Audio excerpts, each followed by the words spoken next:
હવે દુનિયા એમ માનતી થઈ ગઈ છે કે આપણે એકબીજાથી વિખૂટા પડ્યા છીએ.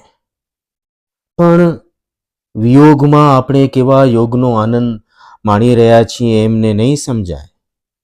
જુઓ તો ખરા, ભરતી તમારા હૃદયમાં ઉભરાય છે અને મારા કિનારા પર પડેલા પથ્થરો ભીના થાય છે.